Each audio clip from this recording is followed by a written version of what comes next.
विजय मी माझ्या सगळ्या कार्यकर्त्यांना आणि नेत्यांना समर्पित करतो, माझ्या सहकाऱ्यांना समर्पित करतो, त्यांच्यासोबत मी इतके दिवस राहिलो, मतदारसंघात फिरलो, कार्यकर्त्यांनी माझ्यासाठी आणि मतदारांनी कार्यकर्त्यासाठी जे काम केलं त्याचा हा विजय आहे.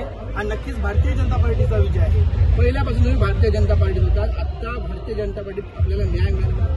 मला भारतीय जनता पार्टीमध्ये नेहमी न्याय मिळाला. यापूर्वी देखील मी लढलो, काहीशा मतांनी मी पडलो होतो, पण त्याच्यात दुप्पट नव्हे तर 4 पटीने मी आता निवडून आलोय आणि चांगल्या लीडने निवडून आलो. डांबरेगावचे सरपंच माजी आमदार प्रमोद जठारांचे स्वीय सहाय्यक, आता पंचायत समिती सदस्य, प्रशासकीय कामाचा असलेला अनुभव पंचायत समिती सदस्य म्हणून कसा वापरतो? नक्कीच तुम्हाला येत्या 3 महिन्यामध्ये याची थोडी तरी चुणूक दिसून येईल.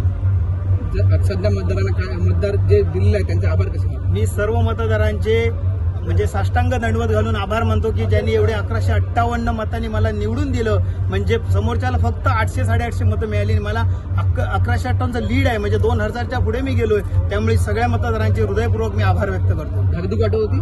थोडीफार होती, शेवटी निवडणूक आहे, कोण कशा पद्धतीने राजनीती चालतं हे समजत नव्हतं. म्हणजे काही डावपेच असे वाटत होते? डावपेच म्हणता येणार नाही, माझे सहकारी सगळे माझ्यासोबत स्ट्रॉंग होते आणि आम्ही सगळ्यांनी अगदी पॅनल टू पॅनल काम केलं. किंबहुना माझ्यापेक्षा जास्त लीड आम्ही मनोज दादाला दिलं. थोडंफार होतं माझ्याकडे अपक्ष किंवा इतर स्पर्धक असल्यामुळे थोडं मला कमी झालं लीड, नाहीतर ते नसतं तर दादा एवढंच आम्हाला लीड मिळालं असतं. विजयाचं श्रेय कोणाला द्या? विजयाचं श्रेय भारतीय जनता पार्टीच्या सर्व नेत्यांना, कार्यकर्त्यांना आणि माझ्या गोरगरीब आणि सर्वसामान्य जनतेला.